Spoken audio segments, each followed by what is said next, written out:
Those two have been scheming in the background. I am 100% certain, in my honest opinion, that they had planned this all from the start to hook a prince and make everything possible. The papers should be asking this very question. Is she on their payroll? Because she was their ambassador as such. She was always pictured there pre-Harry. The pictures are there. We can all see them.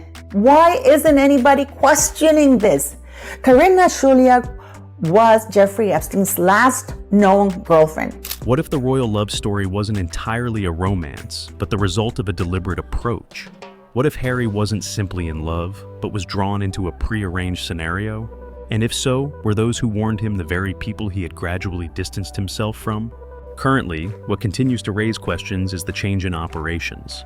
The old office at the Buckingham Palace has closed, while a new office has opened as part of a new charity. However, the goals and direction of this organization remain unclear, leaving everything appearing vague and lacking transparency in the eyes of many observers. Every story often begins with small, easily overlooked details. For Harry, it was a yacht photo that went viral online, an image he deliberately ignored for weeks. Meghan insisted it was old, irrelevant, and not worth mentioning. But the internet wouldn't let go, and Harry couldn't forget her tense reaction every time the image surfaced. According to circulating accounts, Meghan had said that such luxurious trips only happened in previous relationships. She is on record saying that the only times she flew on a plane, went on a yacht, or whatever was with her boyfriend, Jeffrey Epstein. When Harry saw the Soho house bag, a feeling of unease arose, as if a whisper urged him to look deeper, and he did. Not as royalty, nor as a husband, but as a man beginning to doubt how little he knew. He opened a new tab and typed 3 names: Soho House, Marcus Anderson, Meghan Markle.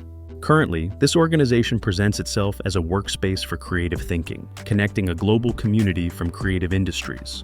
A seemingly harmless public image, but one that raises many questions about the underlying connections. Stay until the end. The next pieces of the puzzle might change how you see the whole story. Which detail do you find most suspicious? Leave a comment and subscribe to the channel so you don't miss the next part. When the search results appeared, Harry felt a chill run down his spine, as if he had just stepped into a story that existed long before he arrived. The information he read described Marcus not as the friendly figure he was portrayed as, but as a systematically influential figure. He didn't just participate in high society, he helped shape it. And here we have Meghan Markle parading on a yacht since 2014, at the very least that these pictures emerged there. Can you just tell them the truth? Can you say to the world? Harry wondered, could the truth be told? He traced old blogs, archived interviews, and little-known articles. Many sources told a similar story. Marcus was the link between ambition and influence, beauty and resources, and new faces and established figures. Meghan often referred to him as an old friend, but to Harry, that role gradually emerged as that of a figure behind the curtain. From this perspective, Harry and Meghan become products of that network, an image so meticulously constructed that it's difficult to distinguish between what was deliberate and what was scripted. Harry tried to push the thought away, but it clung to him like an unsettling, unshakable feeling. The question kept repeating. What if Marcus wasn't just a friend? What if he had been guiding Meghan's every move? The idea of a mentor suddenly surfaced, and once formed, it refused to disappear. What had been written about Meghan's dependence on Marcus Anderson made Harry think. He wondered what he had missed. Leaning back, he recalled every detail: the privileges at the wedding, the VIP seating, and Marcus's ever-present shadowy presence. Only now did Harry realize he had never asked the most important question. What role did Marcus truly play in Meghan's life? And the answer seemed to be right before him. That path to success didn't appear spontaneously. Someone had laid the steps. Just say it straight and everyone would understand. Who is Harry? Who is the person standing next to the Queen? Is he just a servant? That's how Harry described it in his book, Spare. And it was from those lines that many began to question his perception of the world around him, whether he didn't realize it or deliberately chose to believe it. The more Harry thought about it, the more striking something became. Marcus seemed to have known where Harry would appear long before Meghan entered the story. Polo matches, charity dinners, private club parties. Meghan was always just a step away from Harry's world. and Marcus always appeared at those exact intersections. From this perspective, some argue that everything was prearranged, a calculated approach because connecting with a wealthy and well-connected prince could open up a whole world. In a heavy mood, Harry continued to uncover more connections. The photos show Meghan appearing at events with guest lists that coincidentally matched Harry's circle, charity galas where familiar donors met actors and models, or private dinners where the two worlds overlapped all too conveniently.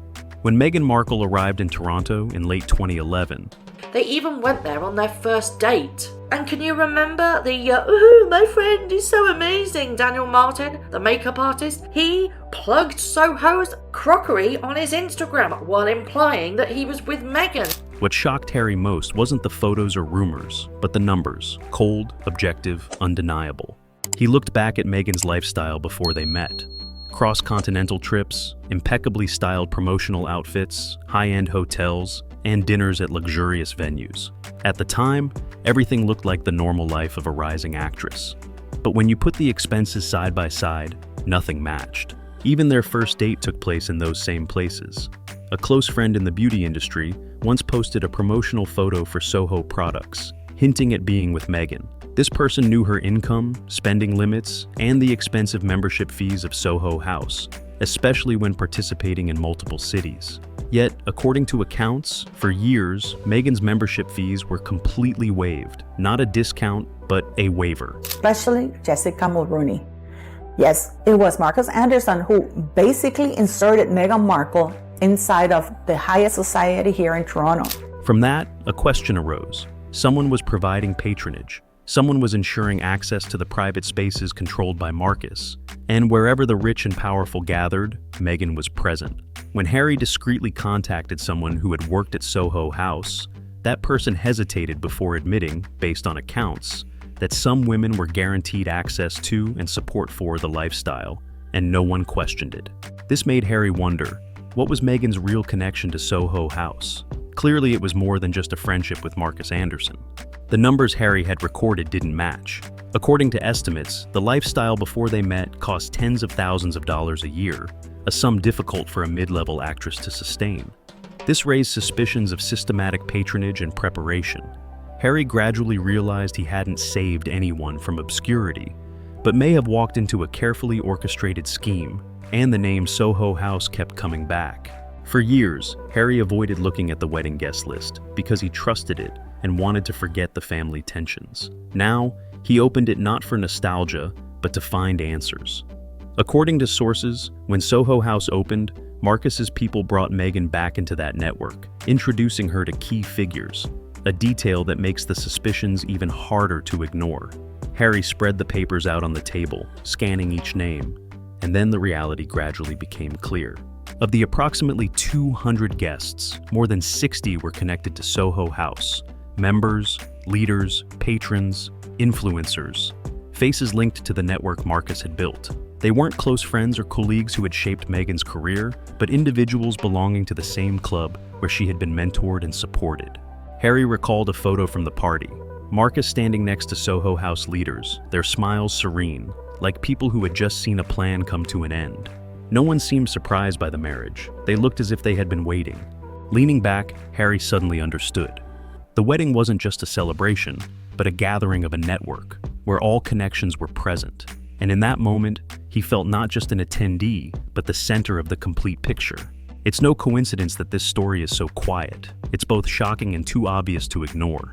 Harry wonders, was that feeling ever pure? Or was every gesture part of a script, saying exactly what he wanted to hear? Was he the soulmate, or just a necessary turning point for a bigger dream? All his life, Harry avoided those who saw him as an opportunity, only to fall most deeply in love with someone who seemed to know exactly how to feign sincerity. Public opinion questioned these controversial connections, but why did the press delve so little into them? Why didn't the palace push for clarification? Harry didn't publicly accuse, didn't argue. He endured in silence as the unanswered questions gradually piled up.